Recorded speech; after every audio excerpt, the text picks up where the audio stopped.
किसान भाइयों एवं मेरे साथियों, सभी को मेरा सादर नमस्कार। आज मैं एक बार फिर अपने साथी श्री रविंद्र सिंह जी के साथ अपने क्वार्सी शोध फार्म अलीगढ़ पर अपने जीवाणु संवर्धन इकाई पर जहां हम जीवामृत बना रहे हैं वहाँ मौजूद हैं।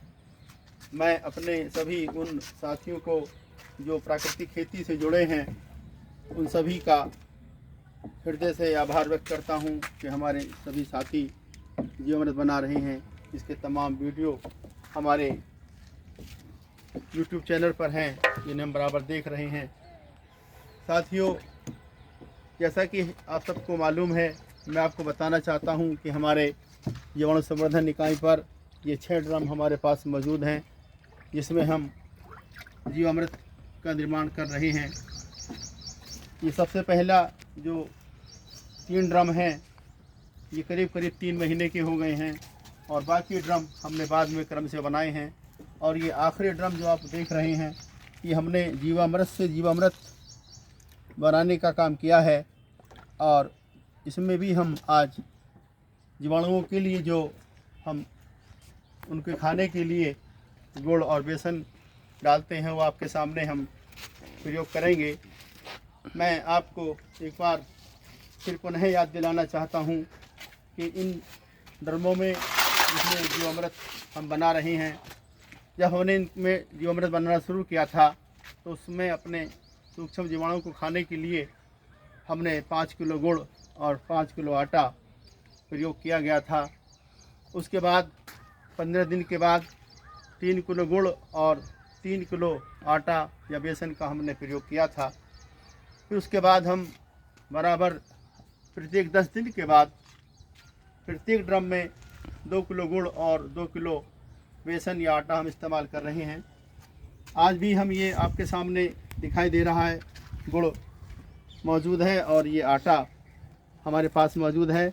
मैं अपने साथी से अनुरोध करूंगा कि वो इसमें से 2-2 किलो गुड़ लेकर इस परात से ले लीजिए।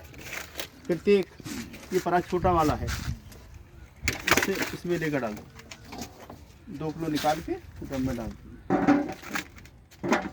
ये 2 किलो गुड़ और 2 किलो आटा हम इस वाले पहले ड्रम में डालेंगे। ये हम इसलिए डालते हैं क्योंकि हमारे जो सूक्ष्म जीवाणु हैं वो जीव हैं ज़्यादा हो गया। आप इधर चला देना डंडे को। उनको खाने के लिए, उनके ज़िंदा रहने के लिए उन्हें खुराक की ज़रूरत होती है। इसी तरह से ये बेसन हम उसी में पहले ड्रम में डालेंगे, यानी कि हम 2 किलो गुड़ और 2 किलो आटा, अगर आपके पास बेसन हो तो बेसन भी आप डाल सकते हैं। और ये आटा चाहे गेहूं का हो, चाहे मक्का का हो, चाहे जौ का हो, किसी भी तरह का आटा आपको मौजूद हो उसी को आप डाल सकते हैं। साथियों, इसी बीच मैं आपको बताना चाहूँगा कि 6 ड्रम हम अपने फार्म में प्राकृतिक खेती करने के लिए बना रहे हैं। और जब ये बन जाएंगे तो इसकी पहचान ये होगी कि इस ड्रम में जो जीवामृत है उसका रंग मौसमी के या नारंगी के जूस के जैसे रंग का होगा। इसमें से तीक्ष्ण गंध आएगी। ये थोड़ा गाढ़ा होगा और हाथ लगाने पर अगर हम इसको देखेंगे तो ये चिपचिपा हो जाएगा। और जो हमारा दूसरा सामान्य पानी है उसके मुकाबले थोड़ा ठंडा होगा। जब ये जीवामृत बन जाएगा तो फिर हम इस जीवामृत से घन जीवामृत बनाएंगे। और घन जीवामृत बनाने के बाद फिर उसे हम अपने खेत में प्रयोग करेंगे। मैं आपको याद दिलाना चाहता हूँ कि घन जीवामृत किस तरह से आपको बनाना है।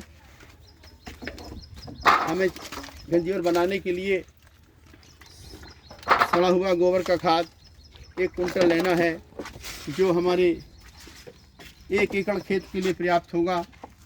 और इस ड्रम में से इस लकड़ी के डंडे से चलाते हुए हमें 20 लीटर जीवामृत निकालना होगा।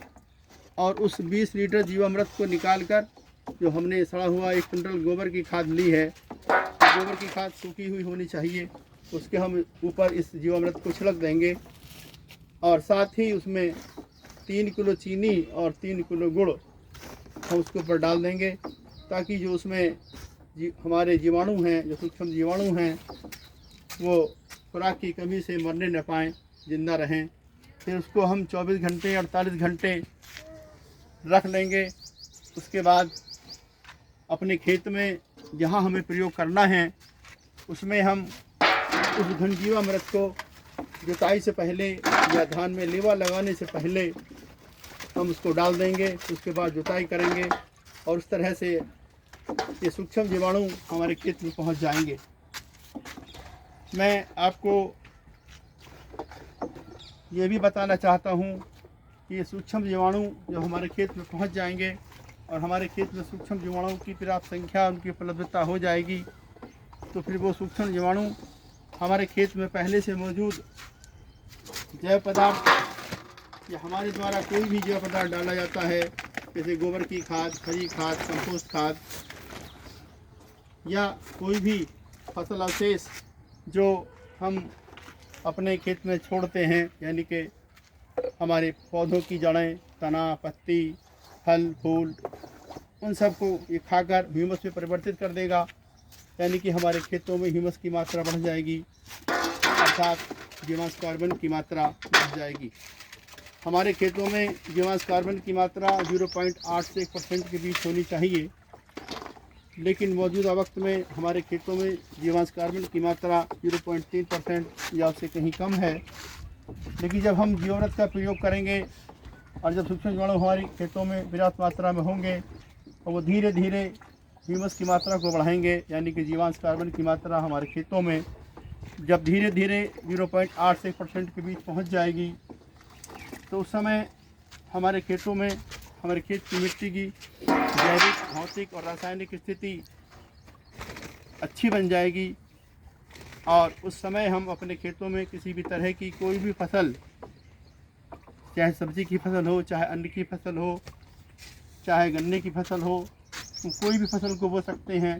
तो उन फसल को बोने के लिए हमें किसी भी तरह के रासायनिक उर्वरकों का प्रयोग नहीं करना पड़ेगा। जो फसल हम बोएंगे उसमें सिंचाई की भी कम आवश्यकता होगी, यानी कि हमारे पानी की बचत होगी, अर्थात भूगर्भ जल की बचत हमें होगी। जो फसल हम बोएंगे उसमें कीट एवं रोगों का प्रकोप भी बहुत कम होगा और कीट और रोगों को बचाने के लिए, अपनी फसल को बचाने के लिए जो हम फफूंदीनाशी और कीटनाशी खरीदते थे वो हमें नहीं खरीदना पड़ेगा और हमें आर्थिक बचत होगी। हमारी भूमियों में सूक्ष्म जीवों की वजह से जब जीवांश कार्बन की मात्रा पर्याप्त मात्रा में, यानी कि 0.8 से 8% के बीच होगी, तो हमारी प्राकृतिक संसाधन क्षीण होने से बच जाएंगे, हमारी जैव विविधता बरकरार रहेगी, हमारा भोजन, हवा और पानी प्रदूषित होने से बच जाएगा, हमारी कृषि उत्पादन लागत कम आएगी, जो उत्पादन प्राप्त होगा वो गुणवत्तापूर्वक होगा, जिसके खाने से हम आप सब नाना प्रकार की गंभीर बीमारियों की चपेट में आने से बच जाएंगे। साथियों, जब आप अपने खेतों में जीवामृत का प्रयोग कर लें तो इस बात का ख्याल रखें कि आपको अपने खेतों में, अपनी फसलों में किसी भी तरह की कीटनाशी का प्रयोग नहीं करना है। अगर आप अपने खेतों में कीटनाशी का प्रयोग करेंगे तो फिर आपकी मेहनत बेकार जाएगी, क्योंकि कीटनाशी के प्रयोग करने से जो सूक्ष्म जीवाणु हमने अपने खेतों में पहुंचाए हैं वो मर जाएंगे। तो ये ज़रूरी है कि हमारे सूक्ष्म जीवाणु खेतों में बरकरार रहें, मौजूद रहें। तो इसके लिए हमें ध्यान रखना है कि अपने खेतों में किसी भी तरह के कीटनाशी का प्रयोग नहीं करना है। इसके साथ साथ हमें भी यह ध्यान रखना है कि हमारे खेतों में, हमारे खेतों की मेंढ हैं, उनको हमें मोटी बनाना है, ताकि जब बारिश हो और बारिश का जो पानी है वो हमारे खेत से बाहर न जाने पाए और हमारी धरती माँ की को प्यासी ना रहे। जो खेतों की मेंढ हैं उन पर नाना प्रकार के पेड़ जो अपनी रुचि के साथ आप चाहते हैं उनको लगाएं, ताकि उन पेड़ों पर चिड़िया बसेरा कर सकें और हमारी फसलों की देखभाल कर सकें। साथ ही जब गर्मियों में जब तापक्रम बढ़ता है तो जो सूक्ष्म जीवाणु हमने अपने खेत में पहुंचाए हैं वो अपने को बचाने के लिए उन पेड़ों के नीचे पहुंच जाएं और अपने को सुरक्षित कर लें। और जब बरसात का पहला पानी हो, बारिश हो, तो सूक्ष्म जीवाणु फिर अपने खेत में माइग्रेट कर जाएं, फैल जाएं और अपना काम करें। साथियों, इसके साथ साथ मैं आपको यह भी बताना चाहूँगा कि प्राकृतिक खेती करने के लिए हमें अपने आप को थोड़ा सा प्राकृतिक करना होगा, यानी कि अपनी सोच को बदलना होगा।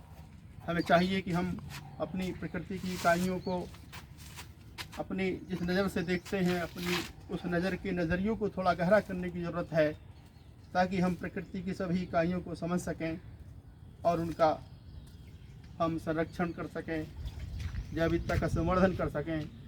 आज के वक्त में प्राकृतिक संसाधनों का संरक्षण करना और जैविकता का संवर्धन करना हमारी आज के वक्त की ज़रूरत है, क्योंकि जब हम प्राकृतिक संसाधनों का संरक्षण कर लेंगे, जैविकता का संवर्धन कर लेंगे, तो हमारी प्रकृति का वैभव बरकरार रहेगा।